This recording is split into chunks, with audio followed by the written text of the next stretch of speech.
भुनक्तु सह वीर्यं करवावहै तेजस्विनावधीतमस्तु मा विद्विषावहै। ॐ शान्ति शान्ति शान्ति। ॐ श्री गुरुभ्यो नमः। ॐ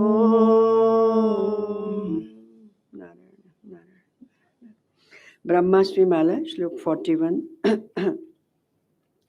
रागाम्बुसंवृतं चित्ते निःसार्यं प्रणतो यदि तत्स्थाने शङ्कराकिरणे शनैर्ब्रह्मास्मि भावनात् वृश्चिकदंशतो ध्यानं यथा स्खलति सत्वरं मायानिद्रा तथा देशात् शुद्धं ब्रह्मास्मि जागृतम् गातव्यं मधुना ज्ञातं दृष्टं द्रष्टव्यमद्भुतं धन्योऽस्मि कृतकृत्योऽस्मि ज्ञातं ब्रह्मास्मि महाद्भुतम् अद्य मे सफलं जन्म अद्य मे सफलो गुरुः अद्य मे सफलो योगः अद्य ब्रह्मास्मि सर्वथा रेचकपूरककुम्भाद्यः पिङ्गलेना समन्वितः साङ्गोपाङ्गो फलद्योगः कृते ब्रह्मास्मि भावने कृते ब्रह्मास्मि भावने।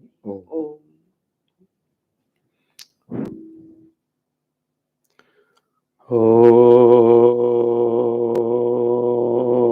यो ब्रह्माणं विदधाति पूर्वं यो वै वेदांश्च प्रहिणोति तस्मै तं हदेवमात्मबुद्धे प्रकाशं मुमुक्षुर्वै शरणमहं प्रपद्ये मुमुक्षुर्वै शरणमहं प्रपद्ये। ॐ शान्तिः शान्तिः शान्तिः। शङ्करं शङ्कराचार्यं केशवं बादरायणं सूत्रभाष्यकृतौ वन्दे भगवन्तौ पुनः पुनः। ईश्वरो गुरुरात्मेति मूर्तिभेदविभागिने व्योमवद्व्याप्तदेहाय दक्षिणामूर्तये नमः। ॐ शान्तिः शान्तिः शान्तिः।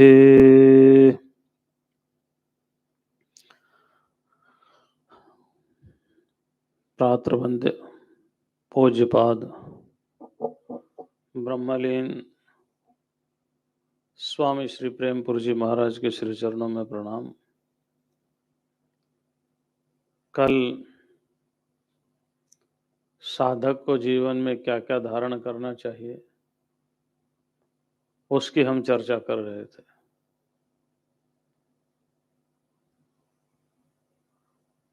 और उसके लिए हमारे यहाँ वेदांत में एक साधक के लिए क्या योग्यता हो, वहाँ बताया साधन चतुष्टय संपन्न प्रमाता वो अधिकारी होता है।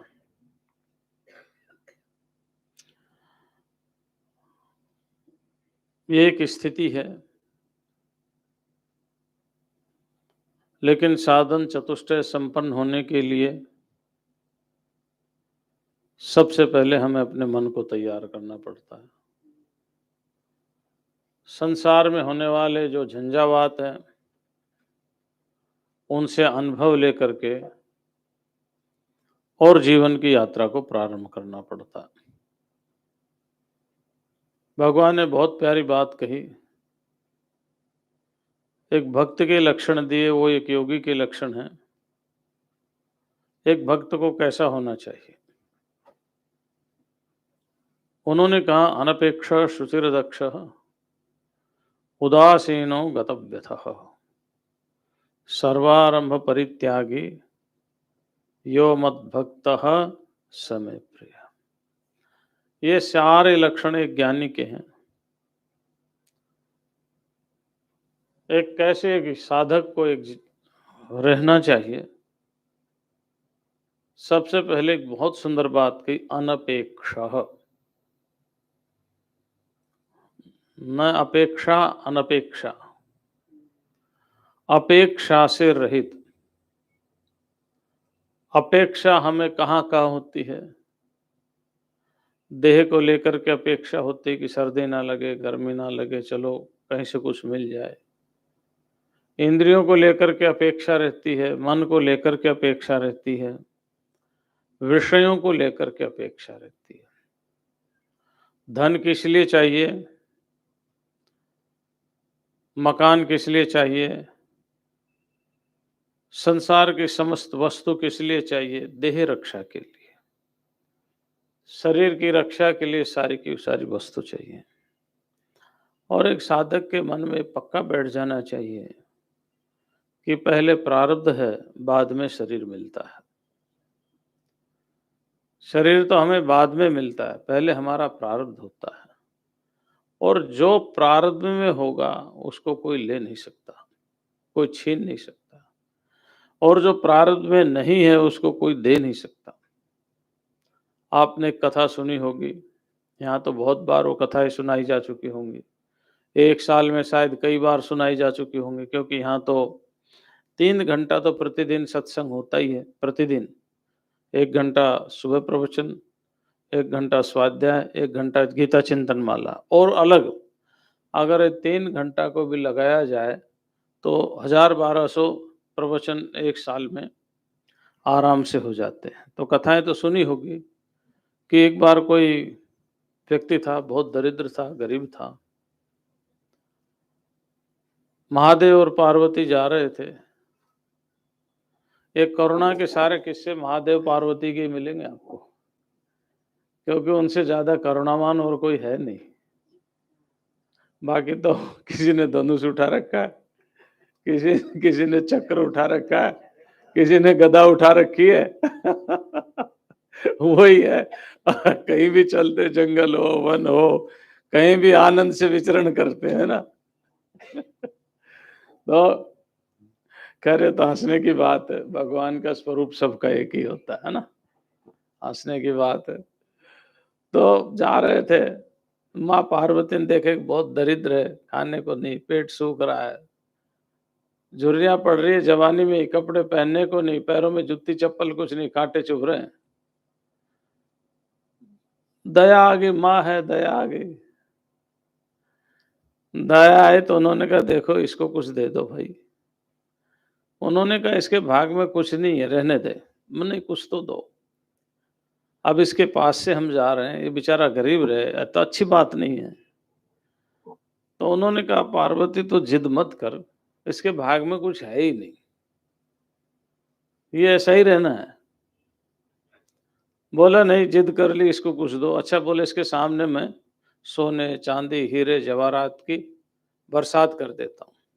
वो जिधर से जा रहा था उसके सामने से बहुत दूर तक सोने चांदी जवाहरात ऐसे बिखर गए, जो बहुत ज्यादा बिखर गए। वो आदमी पहुंचता है कि अंधा आदमी कैसे चलता होगा, उस दिमाग में आया, मैं भी चल करके देखूं अंधा कैसे चलता है। उसने आंख बंद की और जहां तक वो सोने चांदी हीरे जवाहरात बखेरे थे वहां तक आंख बंद करके निकल गया। महादेव ने कहा, देख लो, इसको अंधा भी बनना था। तो ये इसके प्रारब्ध में ही नहीं है। तो सुख दुख या सुख दुख की सामग्री जो भी हो, ये पहले प्रारब्ध रचा है, बाद में शरीर बना है। इसलिए क्या अपेक्षा करनी, जहां से जो मिलना है मिलेगा ही, और जहां से जो नहीं मिलना। भरतहरि का एक बहुत प्यारा श्लोक है, वो कहते हैं, कूपे पश्य पयो निधावपि घटो गृह्णाति तुल्यम जलम आप समुद्र में घड़े को डालो तो भी उतना ही पानी लेगा, कुएं में डालो क्योंकि उसका उसका पात्र ही इतना ही है। हमारा प्रारब्ध ही इतना ही है, उतना ही मिलना है। मेरू पर्वत पर चले जाएंगे तो भी उतना ही मिलेगा, और रेगिस्तान में चले जाएंगे और कुछ नहीं तो लंका वालों को मिट्टी बेचना लग जाएंगे, क्योंकि लंका में तो सोना ही सोना, मिट्टी तो है नहीं। और आजकल क्या नहीं बिक रहा? गंगा गंगा नदी प्रवाहमान अभी बंद तो नहीं हुई ना, कितना गैलन पानी रोज बहता है। गंगा जल 160-180 रुपया 1 लीटर बिक रहा है गंगा जल, है? आप जाइए एयरपोर्ट पर, हिमालय की आती बोतल, गंगा जल लिखा रहता है उस पर, कितना बिक रहा है। तो आज सब चीज बिक रही है, लेकिन किसी को संतोष हुआ, किसी को सुख मिला, कितना ही पैसे कमा लो, सुख तो उतना ही मिलेगा जितना प्रारब्ध में है। सुख उतना ही मिलेगा जितना प्रारब्ध है। इसलिए साधक जो है ना, भगवान पे भरोसा रखता है और भाग्य के सिद्धांत को समझता है, और भगवान पर उसका विश्वास है, पूर्ण विश्वास है। इसलिए वो संसार की कोई अपेक्षा नहीं रखता, संसार से मुझे कहीं से कुछ मिले, कोई अपेक्षा नहीं रखता कि कोई मेरी झोंपड़ी ही बना दे, कोई मेरे लिए खाने की व्यवस्था कर दे। अगर तुम्हें झोंपड़ी में रहना होगा तो झोंपड़ी भी बन जाएगी, और भाग्य में महल लिखा है तो महल भी बन जाएगा। 2 शिष्य थे एक महात्मा के, दोनों शिष्य भिक्षा मांगने के लिए जाते थे। जब एक शिष्य भिक्षा मांगने के लिए जाता था तो सूखी रोटियां मिलती थी बेचारे को, बहुत कुछ मिल गया तो कोई सब्जी कभी मिल गई तो मिल गई, नहीं चटनी मिलती थी, है ना। और दूसरा का नंबर आता तो भिक्षा मांगने के लिए जाता तो उसको खीर पूरी हलवा बहुत बढ़िया बढ़िया माल मिलता था, गांव वही। वो गुरुजी को कहा आखिर क्या कारण है, घर वही है गांव वही है। गुरुजी ने कहा भाई प्रारब्ध को मेटा नहीं जा सकता। तुम साधु बने जब तुम्हारे घर कुछ नहीं था, और ये साधु बना जब ये राजकुमार था, राजा का लड़का था, इसको राज्य का उत्तराधिकारी था ये। अब इसने राज्य का त्याग कर दिया, राज्य का त्याग किया, लेकिन प्रारब्ध थोड़ी सी ने त्यागा है, प्रारब्ध तो नहीं त्यागा जाता। अगर ये घर में रहता तो राजा बनता, तुम घर में रहते तो छोटा मोटा काम करने वाले बन जाते। बाकी ये साधना है, अब साधना प्रारब्ध की नहीं है, वो तुम्हारी अपनी है। तुम चाहो तो किस सबसे आगे निकल सकते हो, तुम चाहो तो सबसे पीछे रह सकते हो, लेकिन जो संसार का सुख है वो तो प्रारब्ध का खेल है।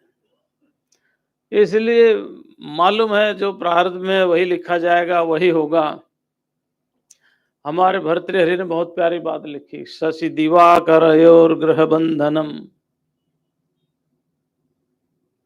वो कहते हैं कि देखो बड़े से बड़े विद्वान को हमने दरिद्र होते देखा है, बड़े से बड़े विद्वान को,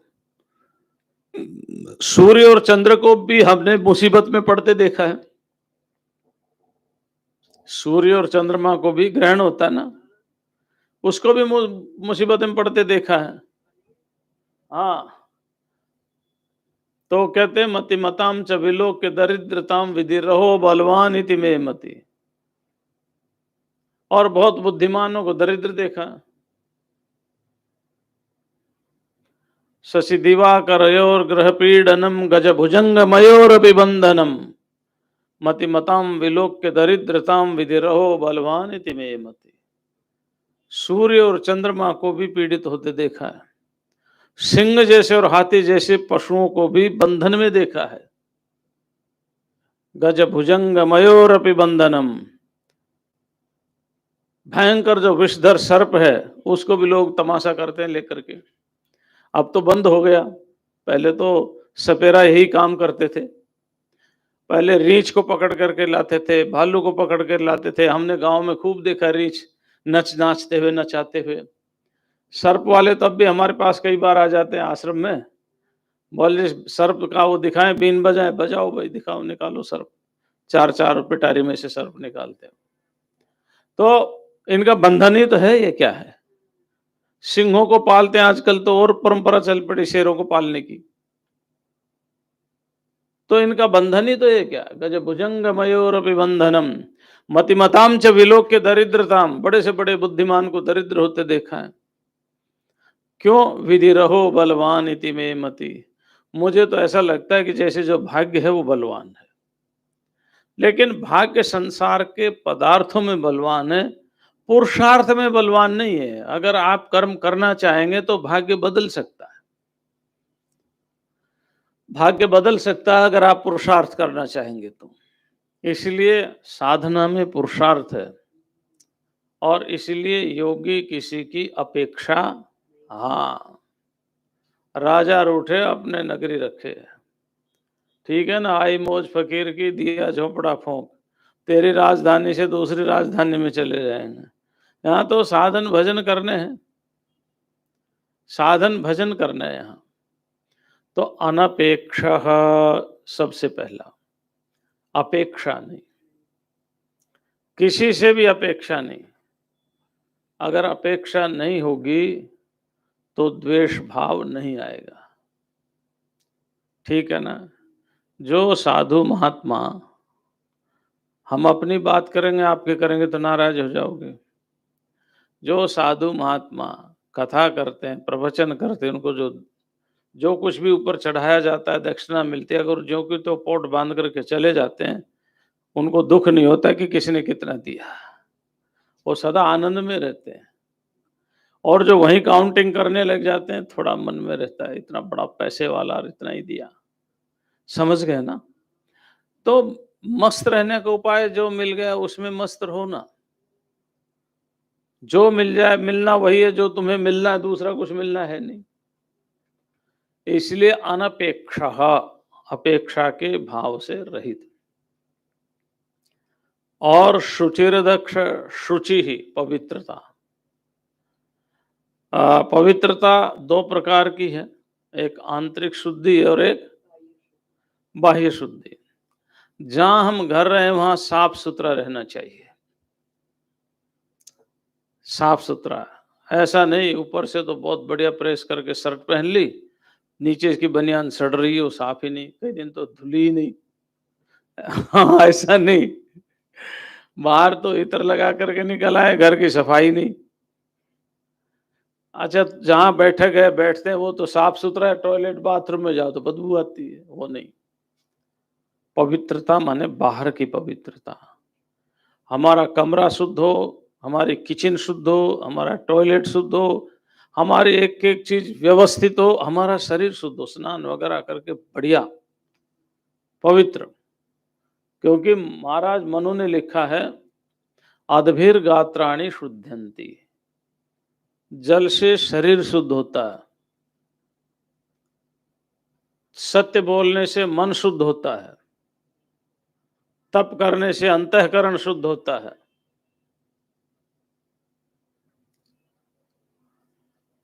तो ये शुद्धि के उपाय हैं। और परमात्मा का चिंतन करोगे तो आत्मा में आनंद आएगा। आत्मा तो शुद्ध है।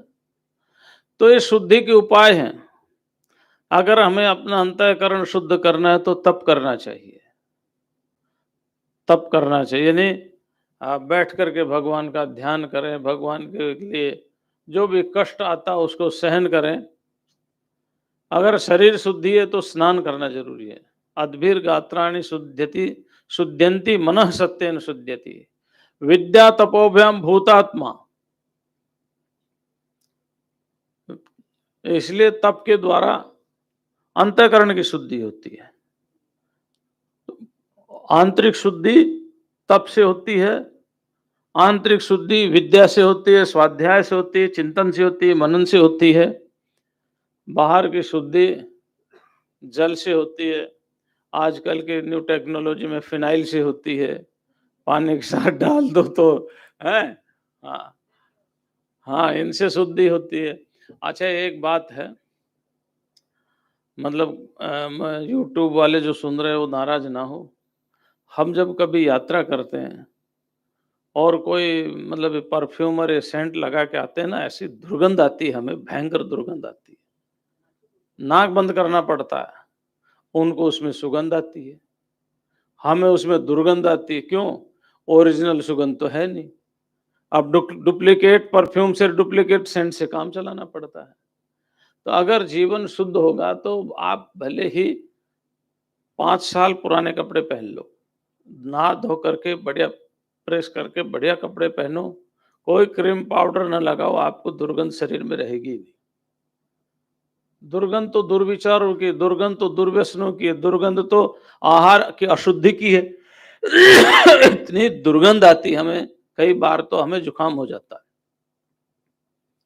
अगर ऐसा कोई आदमी या महिला पास से निकलती है, निरा वो क्या-क्या लगाते, भगवान जाने कितनी तरह की बड़ी तीव्र गंध होती है उसमें। तो ओरिजिनलिटी नहीं है ना, इसलिए बाहर की ज़रूरत पड़ गई। ओरिजिनलिटी नहीं है, इसलिए इसलिए आप देखो, हम गंगोत्री में रहते थे तो बहुत फ़ॉरेनर्स आते थे। हम देखते तो थोड़ी-थोड़ी देर में वो डालते रहते, वो मुँह में सुगंधी करने के लिए प्रेशर सा करते रहते थे।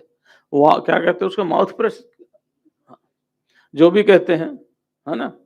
क्या ज़रूरत थी, क्योंकि पेट साफ रहता था, खाने पर संयम नहीं था, नशा करते थे, अंदर से दुर्गंध आती थी, बाहर से उसको ठीक करते थे। तो इसलिए योगी अंदर से शुद्ध होता है, बाहर से भी शुद्ध होता है। एक साधक को अंदर से भी शुद्ध होना चाहिए, बाहर से भी शुद्ध होना। उसकी सुगंधी ओरिजिनल होनी चाहिए।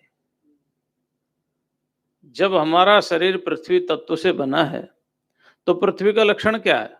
गंध है। अच्छा काम करोगे तो सुगंध आएगी, अच्छा नहीं करोगे तो दुर्गंध आएगी। हमें बाहर से सुगंध लेने की आवश्यकता ही नहीं है। क्यों बाहर की सुगंध को हम ओढ़ करके बैठे? क्यों बाहर की सुगंध को ओढ़ करके बैठे? अपना जीवन शुद्ध हो, सात्विक आहार हो, भगवान का नाम स्मरण होता रहे, आहार की पवित्रता हो, अपने आप शरीर सुगंधित हो जाएगा। उसको बाहर को क्रीम पाउडर लगाने की जरूरत नहीं रहेगी। तो शुचि माने पवित्रता, और योग दर्शन का बड़ा प्यारा सूत्र है।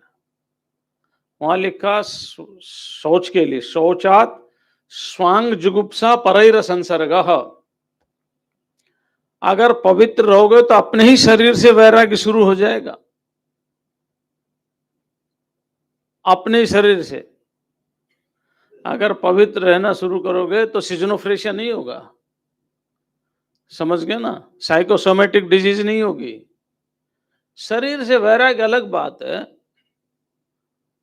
और वो जो आजकल बीमारी है ना, किसी को घर नहीं आने देना, बैठेंगे तो फिर उसके कपड़े भी साफ करेंगे, पोछा भी लगाएंगे, दूसरा आ गया तो भी यही मुश्किल, उसका हस्बैंड बैठ जाएगा तो भी यही मुश्किल। तो वो एक रोग है, ऐसा रोग नहीं होता।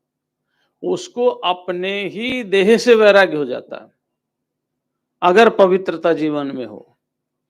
क्योंकि उसको मालूम पड़ जाता है कि कुछ भी नहीं है, शरीर मांस का ही तो टुकड़ा है। शरीर से कौन सी चीज है जो शुद्ध निकलती है? उपष्टम्भाद, निश्चंदनाद, निधनाद, कौन सी चीज है? योग में तो लिखा, योग के में लिखा है, काय मादे शोचत्वात् पंडिता यह शुचिम विदुहु। रोज इसको नहलाना पड़ता है, एक दिन न नहलाओ तो बदबू आ जाती। क्या शुद्धता इसमें? एक बहुत पहले हम गंगोत्री में थे, जब एक संत ने एक कथा सुनाई थी। एक राजकुमार था, जा रहा था, रास्ते में उसे एक लड़की दिखाई दी, उसके ऊपर वो मोहित हो गया।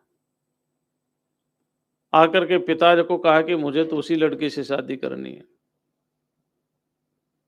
पिता ने पता किया तो ब्राह्मण की लड़की थी। आज की तरह की कल्चर तो थी नहीं, पता ही नहीं चलता कौन किसके साथ शादी कर रहा है। क्षत्रिय का और ब्राह्मण का आपस में विवाह नहीं हो सकता। लेकिन राजकुमार ने कहा, अगर विवाह नहीं होगा तो मैं मर जाऊंगा। राजा ने समाचार भेजा तो ब्राह्मण चिंतित हो गए, सूखने लगा। ने लड़की ने पूछा, पिताजी क्या दिक्कत है, आप क्या बीमारी है? उसने कहा, बीमारी ऐसी-ऐसी बात है और राजकुमार तुम्हारे साथ शादी की जिद कर रहा है। अब मैं कैसे शादी कर दूँ? मैं ब्राह्मण हूँ, क्षत्रिय, संभव ही नहीं है। तो उन्होंने कहा, इतनी सी बात है? बोले, हाँ, इतनी सी बात है। तो बोला, ठीक है, आज से 15 दिन बोल दो, बारात लेकर के आ जाएगा। और लड़की ने जुलाब लेना शुरू कर दिया, जमाल घोटा। क्या लिया? जमाल घोटा लिया, रे मटके मंगा लिए कुम्हार के घर से थोड़े छोटे, और सारा सोच उन मटकों में भरती चली गई। 15 दिन में तो काली कलूटी देखने लायक भी नहीं रही। अब देखो, महात्माओं के वैराग्य की कथाएं हैं, आप ग्रहण कर लोगे तो छोड़ दोगे, ऐसी-ऐसी कथाएं सुनाते महाराज। काली कलूटी देखने लायक भी नहीं रही। और लड़का आया बारात लेकर के, लड़की के पास गया तो उल्टी होने लगी। लड़की ने कहा, क्यों, क्या बात है? अगर मेरे से शादी करना चाहते हो, मैं तो वही हूं। अगर मेरे सौंदर्य से शादी करना चाहते हो तो इन मटकों में रखा हुआ कर लो इनसे। क्या है शरीर में? कहां से शुद्ध है ये? कहां से पवित्र है? इसके इसके रोम रोम में पसीना आता है। तो इसलिए अगर पवित्रता होगी, ज्यादा कथा नहीं सुनाए, नहीं ज्यादा वैराग हो गया तो फिर कौन प्रवचन सुनेगा यार? ये महात्माओं की बातें भाई। अगर अगर पवित्रता जीवन में आ जाती तो अपने ही देह से वैराग्य होने लग जाता है, अपने ही देह से। तो इसलिए योगी बहुत पवित्र रहता है, ऐसा नहीं भद्दा रहता हो, गंदा रहता हो, ऐसा नहीं है। अपना श्रृंगार उसका अपना है, चंदन तिलक लगाना, बड़े बड़े बाल रखना, भभूति लगाना, भस्म शरीर पे रमा करना, उसका अपना श्रृंगार है, वो करता है ताकि लोग उसको पागल समझें और उसको परेशान ना करें।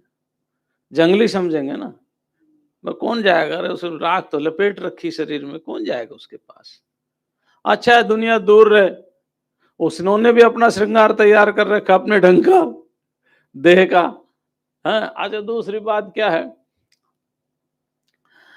आप कभी कभी पता नहीं आप मिट्टी का लेप किया या नहीं किया शरीर में।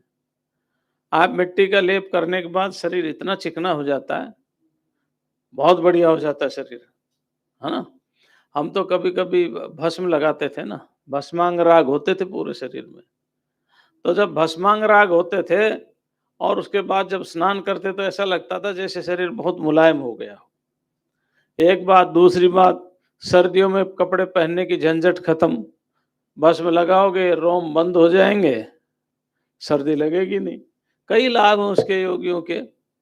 तो शरीर सौष्ठव होता है, शरीर में मृदुता आती है और ठंड से बचना हो जाता है। कई लाभ हैं उसके। तो खैर उसकी हम प्रचार नहीं कर रहे कि सब भस्म लगाएं, है ना? लेकिन पवित्रता जीवन में बहुत जरूरी है। तो अपेक्षा रहित जीवन, जीवन में पवित्रता। और दक्ष, दक्ष माने कुशल। साधु बेवकूफ नहीं होते, साधु बेवकूफ बनते ताकि लोग परेशान ना करें, होते नहीं है। कोई उनको बेवकूफ बना रहा हो और वो बेवकूफ बन रहे तो इसका मतलब बेवकूफ नहीं होते। जैसे बच्चा अपने माता पिता को दिन में कई बार बेवकूफ बनाता है, तो माँ बाप बेवकूफ होते हैं क्या? उन्हें मालूम है ये बच्चा है, खेल रहा है, अगर इसके साथ हम बेवकूफ नहीं बोलेंगे तो इसका खेल कैसे चलेगा? तो साधु बहुत दक्ष होता, बड़ा कुशल होता, किसमें? अपना कार्य सिद्ध करने में। किसमें कुशल होता है वो? अपना कार्य सिद्ध करने में। उसका क्या कार्य होता है? नित्य निरंतर परमात्मा का स्मरण, नित्य निरंतर। आपने भागवत में देखा होगा ना, भागवत में अपने वो अवधूत, अवधूत जंगल में मस्त पड़े थे, लेटे हुए थे, आहा हा क्या बात है, हृष्ट पुष्ट शरीर था, अपने आनंद में पड़े हुए थे। वो यदु महाराज शिकार खेलने गए तो उसकी नजर पड़ गई, ये बाबा जी क्या है, ये तो मेरे से भी ज्यादा सुख में रहता है, न इसके पास राज है, न धन है, न संपत्ति है, कपड़े भी तो है नहीं शरीर पर। ये तो बहुत आनंद में रह रहा है, बड़ी सुख सुख से रह रहा है। तो उसने पूछ लिया यदु महाराज ने, भाई क्या कारण है? त्वं तु कल्प्यो दक्षः, विशेषण दिए वहां अवधूत महाराज के, आप तो सब कुछ करने में समर्थ हैं, आप असमर्थ नहीं है, समर्थ हैं। आप बेवकूफ भी नहीं, दक्ष हैं, कार्य करने में कुशल हैं। और सारे विशेषण वहां दिए जो एक श्रेष्ठ पुरुष के हो सकते हैं। फिर आप ऐसे कैसे कुछ ना करते हुए भी, कुछ भी नहीं कर रहे, फिर भी कैसे आनंद में रहते हैं? ये आनंद आपको कहां से आया? कहां से आया? तो वो अवधूत को आनंद कहां से आया मालूम है आपको? मालूम है कहां से आया? तो अगर वो अवधूत को आनंद आपको कहां से आया ये जानना होगा, तो फिर 1 अप्रैल से 15 अप्रैल 2024 तक प्रतीक्षा करनी होगी। ठीक है ना? है? हाँ, वहाँ 24 गुरुओं की कथा है। तो खैर, ये तो अप्रैल नहीं, जून, सॉरी, 1 जून से 15 जून, तो जून में बताएंगे, 24 में। खैर वो तो बात है, मेरा कहने का अक्षय अर्थ है कि यदु महाराज ने उस अवधूत के लिए क्या शब्द का प्रयोग किया? दक्षः। त्वं तु कल्प्यः, त्वं तु दक्षः। तो साधक कुशल होता है। भगवान ने तो कही दिया, योग का नाम ही कुशलता है। Perfection in action, skill in action. कर्म में कुशलता का नाम ही योग है। योगः कर्मसु कौशलम। तो योग है ही कुशलता का नाम, नासमझी का नाम नहीं है, बेवकूफी का नाम योग नहीं। हाँ, बेवकूफ की तरह से रहो, उन्मत्तवत, जड़वत, पिशाचवत। ये रहने की उनकी शैली हो सकती है कि पागल की तरह वो रहे। ये उनकी शैली रह सकती है कि वो बच्चे की तरह से, बालवत, बालक की तरह से रहे। वो उनकी रहने की शैली है। नासमझ की तरह से रहे, जड़वत। ये जीने की शैली है, लेकिन वो होते नहीं है, होते नहीं। अगर साधक होगा तो होगा नहीं। वो अपने क्रिया सिद्धि में बहुत कुशल होगा, अपना कार्य करने में बहुत कुशल होगा। इसलिए दक्षः, बहुत कुशल। और उदासीन, क्या बात है। उदासीन का अर्थ है न काहू से दोस्तिर, न काहू से राग। हाँ, कितना ही अपना प्रिय हो और कितना ही अपना शत्रु हो, दोनों का भला, एक जैसा ही भला, दोनों का कल्याण। हमारे यहाँ बोले तो मैं अपने सबकी बात करता हूँ ना। हाँ, ऐसा नहीं कि मैं अपनी बात कर रहा हूँ। हमारे यहाँ सबका भला करने के लिए सबसे उत्तम प्रार्थना, प्रभु सबको सद्बुद्धि दे। क्या प्रार्थना? बस, शत्रु को भी सद्बुद्धि दे और मित्र को भी सद्बुद्धि दे। हम क्या किसका भला कर सकते हैं? केवल परमात्मा से प्रार्थना कर सकते हैं। केवल परमात्मा से प्रार्थना कर सकते हैं। एक साधक के पास कुछ होता ही नहीं देने के लिए। एक थैला होता है, उसमें एक जोड़ी कपड़ा होता है, एक पहना रहता है, एक साथ में रहता है, और कई कई तो वो भी साथ में नहीं रखते। जो शरीर पे वही रहता है, वो क्या देगा? लेकिन सबसे बड़ी चीज वो देता है कि परमात्मा इनको सद्बुद्धि दे। धियः यः नः प्रचोदयात्। नः माने हम सबकी, ठीक है ना? हम सबकी बुद्धि में परमात्मा सद्भाव भर दे। हम सबकी बुद्धि में परमात्मा सद्ज्ञान प्रदान करे। हम सबकी बुद्धि में परमात्मा तत्व ज्ञान दे। तो परमात्मा हमारी बुद्धि को प्रेरित करे। क्या प्रेरित करे? अग्ने नय सुपथा राये। पढ़ते ना आप? हे प्रकाश स्वरूप परमात्मा। अग्नि का अर्थ क्या है? प्रकाश स्वरूप परमात्मा। हे प्रकाश स्वरूप परमात्मा, आप हमें नए माने ले चलो। नए माने ले चलो। कहाँ, जिससे नेता शब्द बनता है। कहाँ ले चलें? सुपथा, सन्मार्ग पर। ये प्रार्थना हम करते हैं, ये हमारी प्रार्थना है। अगर कोई अच्छा कर रहा है उसके लिए भी प्रार्थना, और जो कोई बुरा कर रहा है, गाली देगा तो भगवान तेरे कल्याण करें, कोई आकर के बढ़िया खीर हलवा खिला गया तो भी भगवान तेरा कल्याण करे। दोनों का सद्बुद्धि दोनों को दे, सद्विचार दोनों के अंदर आए, दोनों को परमात्मा से प्रार्थना सन्मार्ग पर लेकर के जाए, उसे कहते हैं उदासीन। खीर खिलाने वाले को तो कह दिया धन धान्य से पूर्ण हो, गाली देने वाले को कह दिया तेरा सर्वनाश हो। तो भाई देखो, एक बात है, ना तो आपके कहने से कोई धन धान्य से पूर्ण होगा, ना आपके कहने से सर्वनाश होगा। होगा वही जो विधि का विधान है, प्रारब्ध में जो लिखा। हाँ, अगर आपके तप में शक्ति आ गई तो आपका वचन सफल हो जाएगा। अगर अभी तप में शक्ति नहीं है, साधना के मार्ग पर ही है, तो उतनी शक्ति नहीं आई तो अपने क्यों वाणी को क्षीण कर रहे हो। इसलिए साधक जो है ना, वो उदासीन होता है, सबके प्रति समभाव रखता है। न उसका अपना कोई प्रिय है, ना उसका कोई अपना अप्रिय है। वो किसी गवाही देने कोर्ट में नहीं पहुंचता, है ना। और गवाही देने भी पहुंचना पड़ जाए, क्योंकि कई बार घटना सामने आ जाए, पुलिस बुला ले, तो फिर वो ऐसा स्टेटमेंट देता है कि वो बेचारे कुछ कर ही नहीं सकते। बोल जी, रात का 2 समय था, ये चांद वहां पर था, ये तारे वहां टिमटिमा रहे थे, मैं ध्यान करने बैठ गया था, फिर मैं उठा तो मैं नहाया धोया, पानी पिया, उसके बाद मैंने देखा तो बहुत से लोग बाहर खड़े, तब क्या हुआ क्या नहीं हुआ मुझे मालूम नहीं, कौन से टाइम पर हुआ, क्या टाइम है बता लो, क्या टाइम होगा। तो क्योंकि उसका अपना कोई नहीं होता, पर पुलिस आ गई, भाई आपके सामने, आपकी कुटिया के सामने बता, आप बताओ। तो क्या बताएगा महात्मा, उसका कोई प्रिय नहीं, कोई दुश्मन नहीं। तो ये भी एक उसमें कुशलता है, बड़ा कुशल होता है। तो उदासीन, अब उदासीन है तो भाई गतव व्यथा, उसके जीवन में अब कोई व्यथा नहीं, अब तो उसके जीवन में कथा ही कथा है।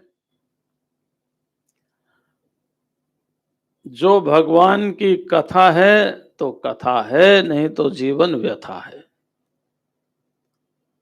व्यथ्यते मतलब दुखी होना, व्यथा का मतलब है हाँ दुखी होना, परेशान होना, मानसिक संताप, शारीरिक संताप, सारी चीजों का नाम व्यथा है। चूंकि वो उदासीन है, चूंकि वो कर्म करने में कुशल है, क्योंकि वो अपना जीवन पवित्रता से जी रहा है, संसार से कोई अपेक्षा है नहीं, तो कोई दुख भी। अच्छा, मानसिक दुख कैसे आते हैं, विचार करो। मानसिक दुख कैसे आते हैं? क्योंकि सबसे पहले मन में आता है, फिर शरीर में आता है।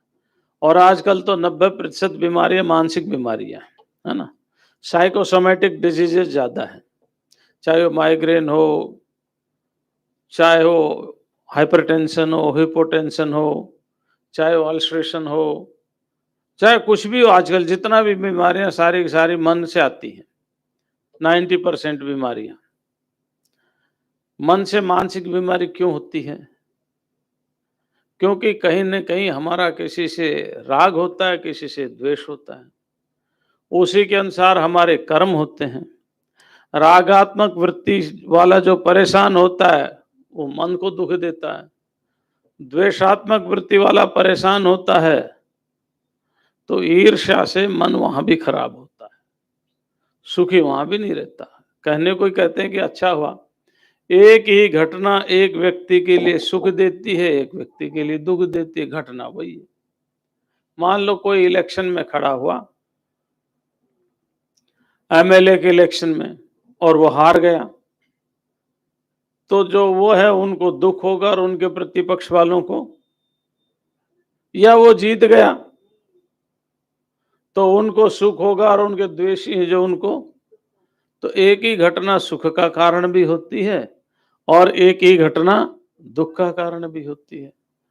दो तो इसलिए जो साधक होता है वो अपेक्षा नहीं रखता। अपेक्षा नहीं रखता तो उसके जीवन में मानसिक संताप नहीं आता। हम कुछ अपेक्षाएं रखे रहते हैं, कुछ संतान से, कुछ माता पिता से, कुछ पड़ोसी से, कुछ मित्र से, फ्रेंड सर्किल से, हमारी बहुत अपेक्षाएं हैं। और जब उन अपेक्षाओं पर वो खरा नहीं उतरता तो फिर हम उसकी निंदा करते रहते हैं। अपेक्षाओं खरा उतर जाता, हम उसकी बड़ाई करते रहते हैं। लेकिन हमने अपने बारे में कभी नहीं सोचता है कि मैं कौन हूँ? वो अच्छा है तो क्या मैं भी हूँ? वो बुरा है तो क्या मैं भी, जरा मैं अपने बारे में भी तो सोचूं, अपना भी तो चिंतन करूं। और ये सामाजिक जितने भी लगाव हैं, सबसे बड़ा हमें मानसिक संताप का कारण वही होता है। जितने भी सामाजिक लगाव हैं, चाहे किसी भी रूप में हो, सारे संबंध अच्छे हैं अगर कर्तव्य भाव से करो, और सारे संबंधों में मानसिक संताप है अगर अपेक्षा के भाव से करोगे तो। अपेक्षा के भाव से करोगे तो सारे संबंध मानसिक दुख देंगे।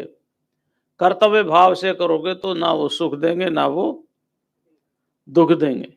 आपके पिताजी बीमार, आप सेवा करो, ईमानदारी से करो, बच गए तो ठीक, नहीं बचे तो ठीक, आपको संताप नहीं होगा। आपने सेवा की नहीं, फिर भी वो बच गए, तो जो आप अपने कर्तव्य पथ से विमुख हो गए, वो आपको दुख दे करके जाएगा। चले गए जब तो देगा ही देगा, बचने पर भी देगा, क्योंकि आप अपने कर्तव्य से चले गए। आपका जो कर्तव्य था वो आपने पूरा नहीं किया। तो ध्यान रखना, ये हमें जितना भी संसार मिला है अपना ये कर्तव्य पूरा करने के लिए मिला है। एक रंगमंच है, ये नाट्य मंच है, हमें एक पात्र बनाया है परमात्मा ने, हमारी एक भूमिका है, हम उस भूमिका को कुशलता पूर्वक करते हुए चले जाएं, तब तो ठीक है।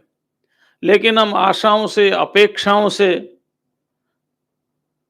और उनके साथ ही मैं मेरे से मर गए और जीने से मरना और जीना होता हुआ चला जाएगा, तो जीवन में व्यथा ही व्यथा है, व्यथा के अलावा और कुछ भी नहीं।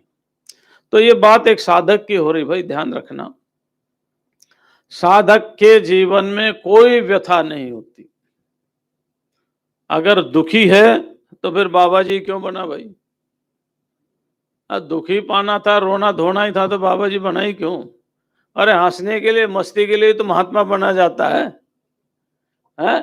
बाबा जी होकर के भी रोए तो क्या फायदा? घर छोड़ने का, परिवार छोड़ने का, साधना करने का, भजन करने का। मिल गया जितना मिल गया, नहीं मिला नहीं मिला, आगे देखी जाएगी। जब तक शरीर रहेगा रहेगा, नहीं रहेगा तो नहीं रहेगा। मस्त रहो मस्ती में। आहा क्या बात है, आनंद ही आनंद है। एक बार करके तो देखो, मतलब मेरी तरह से आप बाबा जी बन के तो देखो, फिर देखो कितना आनंद आता है, बड़ा आनंद आता है उसमें।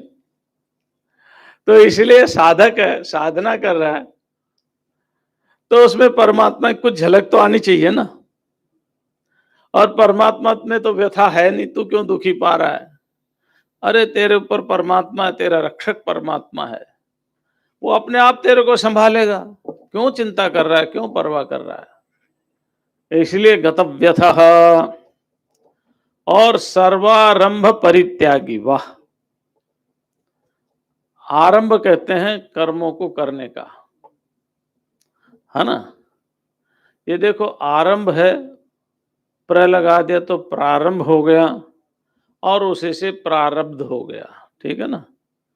तो जो आरंभ है कर्मों को करने का, तो कर्म हम क्या करते हैं? या तो इस संसार के सुख के लिए या स्वर्ग के सुख के लिए। दो ही प्रकार से तो कर्म करते हैं।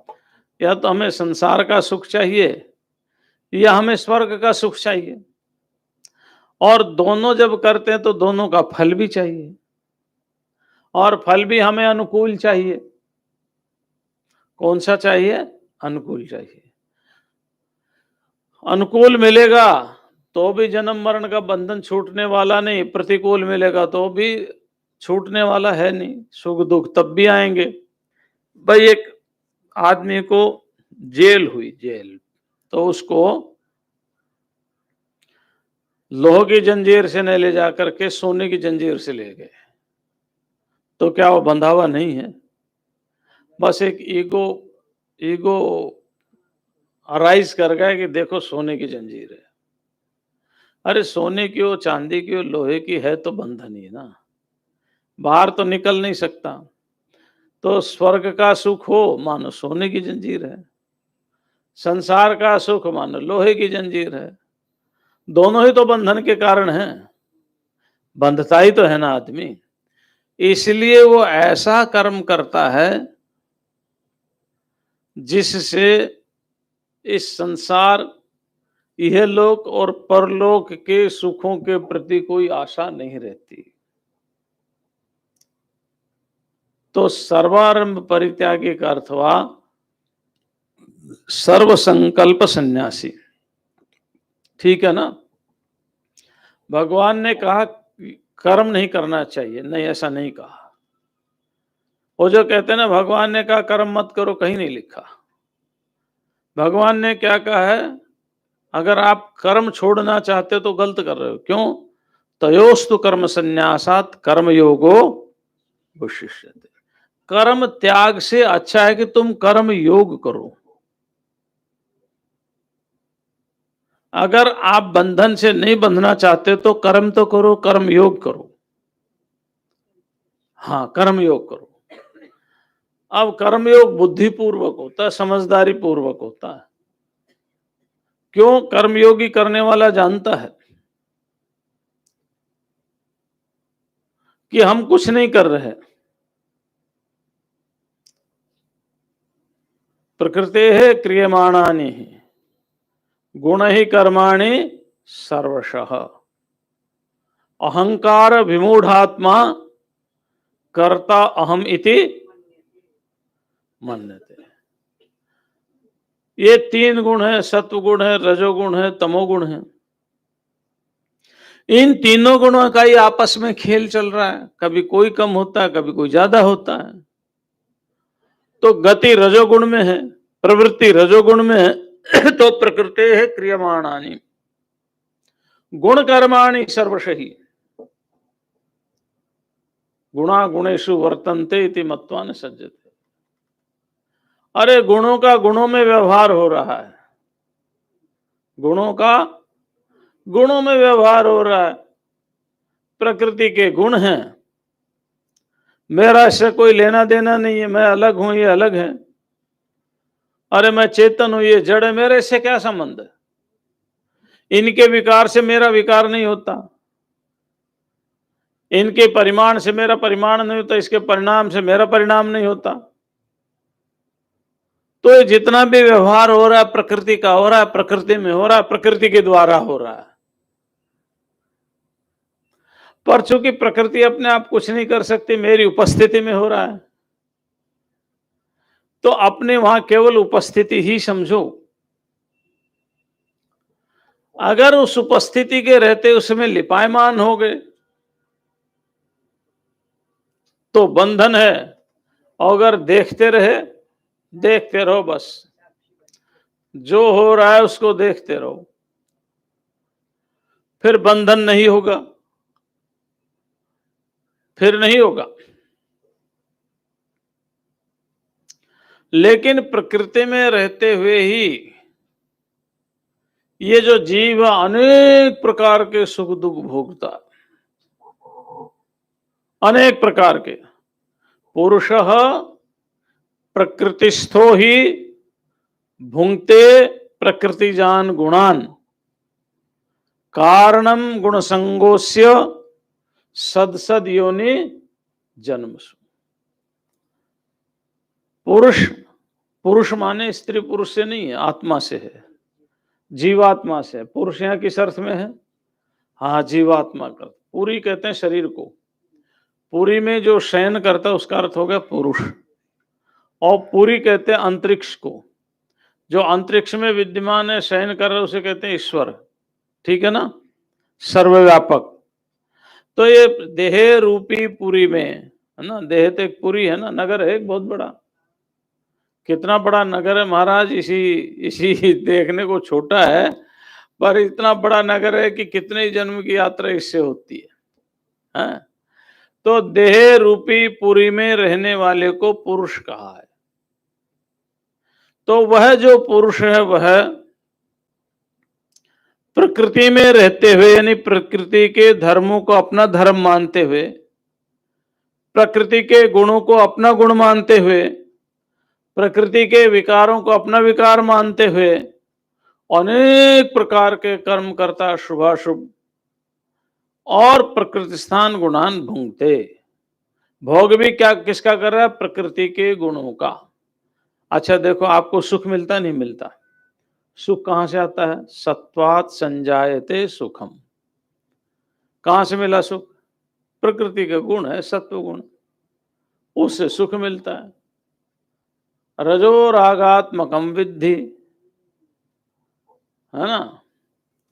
राग कहां से पैदा हुआ? रजोगुण से हुआ। रजोगुण से हुआ। आलस्य, प्रमाद, ये कहां से हुआ? तमोगुण से हुआ। इन्हीं को ही तो भोग रहे हैं हम, या तो सुख भोग रहे हैं, या दुख भोग रहे हैं, या आलस और प्रमाद भोग रहे हैं, और ये सब कर्मों का फल है। तो हम प्रकृति के ही तो गुणों को भोग रहे हैं और कर क्या रहे हैं? प्रकृति के ही तो गुणों को भोग रहे हैं। अगर विचार किया जाए तो प्रकृति के ही गुण भोग रहे हैं हम। इसलिए भुंगते प्रकृतिजान गुणान, प्रकृति के गुणों को ही भोग रहा होता है जी, और कुछ नहीं कर रहा होता। ये साधक को अच्छी तरह मालूम है। ये जो राग है ये मेरा नहीं, प्रकृति का है। ये जो सुख है ये सत्वगुण का है, ये भी मेरा नहीं, ये भी प्रकृति का है। और ये जो आलस्य प्रमाद है ये भी एक भोग है। आलस्य प्रमाद है, बहुत जबरदस्त भोग है ना? तो आदमी पढ़ाई कल्पना कर लेता, वो सुख भी कर लेता, दुख की भी कर लेता है। थोड़ा सत्संग की होगा तो आलसी और प्रमादी रह करके स्वर्ग की कल्पना करेगा। स्वर्ग में, मैं स्वर्ग में चला जाऊं, वैसे ही वहां पर इंद्र है, ये है, वो है, कल्पतरु है, देव नदी है, अमृत है, न मृत्यु है, न जरा है, न बुढ़ापा है, न कुछ है। जो सत्संग ही नहीं होगा वो क्या करेगा? वो संसार का चिंतन करेगा। तो जैसा अपना स्वभाव लेकर बैठा उसी स्वभाव के अनुसार वो मन की कल्पना करता है, और मन की कल्पना से ही नाना प्रकार के भोग भोगता है। तमोगुणी प्रकृति। तो जितना हमें सुख मिल रहा है वो प्रकृति का सत्वगुण है, जितना हमें दुख मिल रहा है वो प्रकृति का रजोगुण है, और जितना हम आलस और प्रमाद में जी रहे हैं वो प्रकृति का तमोगुण है। इसलिए ये गुणों से बंध गया जीव, गुणों से बंध गया, तो उसका परिणाम क्या? सत योनि जन्म, सतयोनि और सतयोनि, इनमें इसका जन्म होता रहता है, परिणाम को प्राप्त होता रहता है, आवागमन इसका चलता रहता है। जैसा कर्म वैसा फल, जैसी योनि कर्म फल वैसी योनि। परमात्मा ने हमारे लिए 84 लाख ड्रेस तैयार कर रखी पहनने के लिए, है ना? और वो 84 लाख योनि जो ड्रेस है, 84 लाख ड्रेस है, वो हमारी पसंद का पहनाते हैं, अपनी पसंद का नहीं पहनाते। जो हम सेलेक्ट करते हैं वही पहनाते हैं। अगर हमारे कर्म पशु के हो गए तो पशु की ड्रेस तैयार है, उसमें भी वैरायटीज बहुत हैं, है ना? पक्षी को कर्म करेंगे तो पक्षी जैसा, तो पक्षी की ड्रेस तैयार है। पक्षियों में भी बहुत वैरायटीज है ना? कोई बहुत अच्छी ड्रेस है, कोई सिंपल ड्रेस है। अच्छा, कोई सिंपल ड्रेस में अच्छा लगता है तो कोई विचित्र विचित्र ड्रेस में अच्छा लगता है। महाराज जंगल में जाओ, ऐसी ऐसी चिड़िया लगती है, हाँ जैसे किसी ने पकड़ करके इसको रंगरेज ने रंगा हो। एक एक पंख पर एक एक कलर, अलग अलग कलर, पर्टिकुलर दूरी में, पर्टिकुलर उससे, क्या परमात्मा की सृष्टि है ना? तो इसलिए ये जितनी भी ड्रेसेस हैं ये हमारे ही कर्मों के अनुसार हमें मिलती हैं। साधक इसमें सावधान रहता है और वो परमात्मा की शरण में जाता है। वो प्रकृति के गुणों से संबंध को विच्छेद कर देता है। और साधक क्या करता है, इसकी चर्चा कल करेंगे। आज इतना ही। ओम शांति शांति शांति। ओम